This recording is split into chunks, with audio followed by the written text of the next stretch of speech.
Hola, ¿cómo están? Soy el doctor Juan Carlos Mazón Sánchez y el día de hoy voy a presentar una videoponencia que forma parte del segundo Congreso Internacional de Formación en la Práctica en la Psicología. El trabajo que presento el día de hoy forma parte de una experiencia práctica que realizamos junto con mis alumnos de sexto semestre de la materia de dinámica de grupos de la licenciatura en Psicología. El trabajo lleva como título Intervención para promover la convivencia escolar en un grupo de primaria. Formamos todos parte de la Universidad Justo Sierra. Antes que nada, hablemos algo sobre el acoso escolar. El acoso escolar es un tipo de violencia que ejercen los compañeros dentro del centro escolar y que normalmente le ejercen hacia otros niños y niñas que pertenecen al mismo nivel escolar. Incluyen diversas conductas negativas como agresiones físicas, maltrato psicológico, ofensas verbales, actos de exclusión y de humillación, entre otras prácticas como por ejemplo el uso de internet, de celulares, de memes, de stickers para violentar a los otros compañeros. Para hablar de acoso escolar, tenemos que referirnos a algunos autores clásicos como Dan Olgius, el cual da 3 características importantes para definir al acoso escolar. Entre ellas, que se trata de un tipo de violencia que es intencional, es decir, que los niños que ejercen la violencia tienen la intención de causarle un daño a los otros compañeros. También involucra una asimetría de poder, es decir, aquellos que ejercen o aquellas que ejercen suelen tener algo que los caracteriza como con un mayor poder sobre los que reciben la violencia. A veces es la talla, es el poder físico, es la fuerza, pero a veces también es la inteligencia o las redes sociales. Alguien que es más popular o que tiene más amigos o tiene la capacidad de organizar a todos los demás para que no le hablen a determinada persona, pues tienen una mayor posibilidad de violentar al otro. También es reiterado en el tiempo. Muchas veces no nos enteramos de los casos de bullying hasta que ya pasaron meses o años y ya el daño ha sido muy complicado para el niño o niña que está recibiendo la violencia. Hablemos de algunas estadísticas del fenómeno. Algunos autores señalan que se trata de una epidemia silenciosa. Si bien de repente hay casos que salen a la opinión pública y en ese momento se hacen esfuerzos para mitigar el acoso escolar o promover la convivencia, muchas veces cuando pasa el reflector suele volver a caer en el olvido. Algunos datos señalan que hasta 7 de cada 10 niños reciben violencia en las escuelas de este país, de México. En 2012, el Índice Global de la Paz ubicaba a México en el lugar 135 de 158 países. En 2024, la organización Bullying Sin Fronteras ubicó a México en el primer lugar a nivel mundial con 270,000 casos confirmados. Bueno, las causas de este fenómeno suelen ser diversas, pero casi siempre asumimos que la presencia de violencia en el entorno escolar, la presencia de violencia en el hogar, van a ser detonantes para que los niños lleguen a la escuela a violentar a otros. Sin embargo, también la falta de atención en el entorno escolar, a veces cuando las autoridades o los maestros no tienen la capacitación adecuada o no tienen el interés deseado para hacer algo para mejorar las condiciones, pues va a ser más fácil que el bullying se presente. También hay ciertas variables individuales y ecológicas. Dentro del lado de las variables individuales, cuando los niños tienen ciertas dificultades de impulsividad, poco manejo de ciertas emociones, o cuando tienen alguna circunstancia como algún trastorno de conducta, puede ser más probable que estén involucrados en situaciones de acoso escolar. Sin embargo, también otro factor muy importante tiene que ver con el poco fomento a la convivencia. En ese trabajo y muchos otros, vamos a asumir que la convivencia escolar debería de ser el eje rector para hacer una intervención más precisa dentro de la escuela. A veces hacemos programas para castigar o para mitigar el bullying, pero lo que deberíamos de trabajar todos como sociedad, como autoridades y como profesionistas es crear programas que promuevan la convivencia escolar desde los primeros años. Si los niños cuentan con buenas habilidades sociales, si fomentamos que existan lazos de solidaridad, de convivencia, de fraternidad entre los niños, va a ser mucho menos probable que la situación de violencia ocurra dentro del salón de clases. Es más probable que violentes a alguien que no conoces a que violentes a alguien con el que tienes un cierto vínculo de amistad. El objetivo del presente trabajo fue documentar una intervención psicoeducativa dirigida a mejorar la convivencia escolar y disminuir el acoso en un grupo de sexto de primaria ubicado en una escuela al norte de la Ciudad de México. El grupo estuvo conformado por 25 niños y niñas, de los cuales 16 eran niñas y 9 niños, con un rango de edad de entre 11 y 13 años y una media de 11.4. Se utilizó un cuestionario llamado el Cuestionario de Conductas Agresivas de Mazón y Estrada de 2013, y el programa de intervención involucró 3 sesiones grupales, las cuales se realizaron semanalmente durante 1 hora en el salón de clases de los niños. También hay que decir que para llevar a cabo esta intervención se contó con la autorización de las autoridades de la escuela y también de los padres de familia, los cuales con anterioridad habían firmado un consentimiento informado y donde se les informaba que se iban a hacer diferentes actividades de tipo psicoemocional con la población de la escuela. En la primera sesión se realizaron acciones de psicoeducación en torno al acoso escolar y la convivencia, y además de aplicar el cuestionario diagnóstico.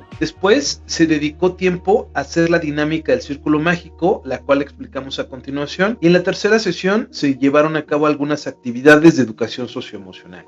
El círculo mágico es una técnica creada por un autor llamado Ubaldo Palomares, la cual consiste en fomentar el reconocimiento y el conocimiento de las personas que forman parte de un grupo, y a cada equipo se les daba una de estas tarjetitas. Ellos tenían en equipo que contestar cada uno las preguntas y compartir con el resto de compañeros pues qué era lo que querían contestar, cuál fue o fue tu juguete favorito, cuál ha sido el mejor recuerdo que tienes de cierta Navidad, cuál fue la peor travesura que has hecho hasta el momento, etcétera, etcétera. Finalmente, la dinámica es fomentar la plática y la convivencia entre los compañeros. Como les digo, lo más importante es ir construyendo convivencia escolar a partir de este tipo de ejercicios. Es una actividad muy sencilla. Algunas escuelas y algunos grupos la llevan de forma seguida, de forma recurrente en la escuela.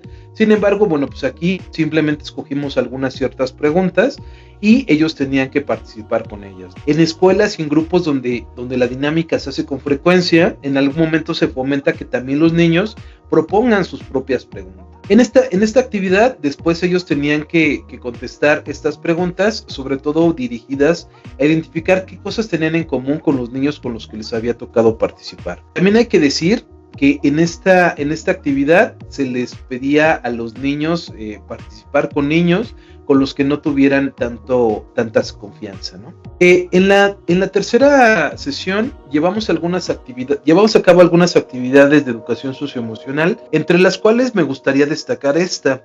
En esta hojita se le daba a cada uno de los niños esta especie de silueta, la cual estaba rodeada de diferentes personajes de una película famosa de Pixar, las cuales cada personaje representa una emoción. Un par de semanas antes de esta sesión se había estrenado la segunda parte, donde en la película se añaden emociones cada vez más complejas para la protagonista, entre las que destacan envidia, ansiedad, aburrimiento y vergüenza. Es muy interesante cómo esta actividad ha fomentado que los niños reconozcan más emociones dentro de sus personas, y que curiosamente habíamos pensado que a lo mejor las más frecuentes iban a ser emociones como la alegría. Nos dimos cuenta que emociones como la envidia, como la ansiedad, como el aburrimiento, estaban muy presentes en la actividad cuando los niños lo hicieron. Bueno, pasemos a los resultados. El cuestionario de conductas agresivas se aplicó en la tercera sesión, ya cuando el taller estaba por concluir. Al hacer el análisis total, vemos una disminución significativa en 2 de las conductas que se evaluaron, que era la de empujones y la de apodos. Esto nos dice que, bueno, al menos en 2 de las conductas que se evaluaron, pues se mostró una disminución significativa. Sin embargo, en otra conducta, como la de esconder cosas, que está aquí indicada con esta flechita rosa, pues vemos un aumento. También hay que decir que es un grupo y una escuela donde ya había habido antes ciertas intervenciones sobre el acoso escolar, debido a que habían tenido en el pasado ciertos casos de maltrato escolar, de acoso escolar. La escuela ha estado buscando diferentes talleres, diferentes actividades, diferentes pláticas para los estudiantes, y muchos de ellos tenían el conocimiento pues muy cercano, ¿no? Manejaban con mucha facilidad los conceptos de violencia, tipos de violencia. Lo que se refleja que en este cuestionario pues podemos ver ciertos niveles relativamente bajos. En una escala de 1 a 5, pues la mayoría están ubicados entre 1.4 y 2.2. Solo en algunas conductas sobrepasa el nivel 3, ¿no? Que es la media teórica de este cuestionario. Bueno, para concluir, hay que decir que este tipo de ejercicios permite darnos cuenta de la realidad social a la que se enfrentan muchas de las infancias en México.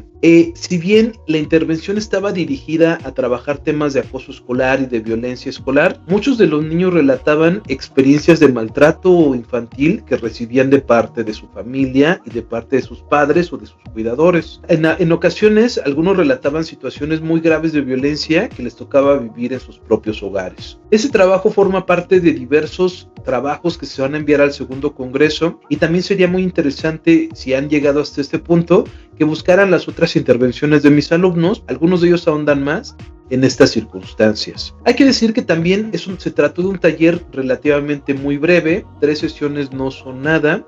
Y bueno, sin embargo, eso sí se ve o se empieza a ver una pequeña disminución. Creo que esto nos ayuda a ver que pequeños esfuerzos como esto pueden provocar grandes cambios en la dinámica de la convivencia escolar. Como decía antes, la convivencia escolar debería de ser un tema puntual de toda la educación en este país. Si trabajáramos estos temas desde que los niños están en el preescolar, en la primaria, seguramente no tendríamos tantos problemas de violencia cuando las personas llegan a la adultez. También es una oportunidad enorme para los estudiantes universitarios de poder entrar en contacto con la realidad nacional y con la sociedad con la que van a estar trabajando en el futuro. Creo que el salir de las aulas y estar en contacto con problemáticas reales es la mejor formación que los estudiantes pueden llegar a tener dentro de esta circunstancia. Sin embargo, también hay que decir que hay muchas cosas que se pueden hacer. Por ejemplo, se quedó el compromiso con la escuela de regresar en un futuro para trabajar otros temas de violencia y a lo mejor ahondar la intervención hacia trabajar con la comunidad de profesores,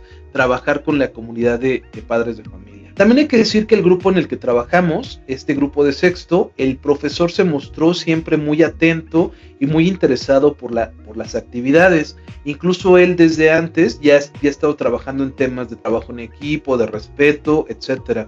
Una de las actividades que hicieron, por ejemplo, fue hacer una revista en la cual cada uno de los niños escribió un artículo, y bueno, incluso ya la habían mandado a imprimir. O sea, es de alguna forma, podemos ver el interés y la preocupación de algunos docentes para trabajar con estas problemáticas. Bueno, finalmente me gustaría mostrar mis referencias, las cuales se pueden ver por aquí. Y muchas gracias por su atención, gracias por llegar hasta este punto. Aquí muestro algunas de las fotos del trabajo en campo y bueno, también de algunos de mis alumnos, los cuales trabajaron con otros grupos de la misma comunidad. También hay que decir que justamente este esfuerzo, este contacto de las universidades con la comunidad, pues puede apoyar de muchas formas. Permite a los estudiantes tener áreas de práctica y trabajar ciertas problemáticas sociales. Bueno, muchas gracias y hasta aquí llega esta videoponencia.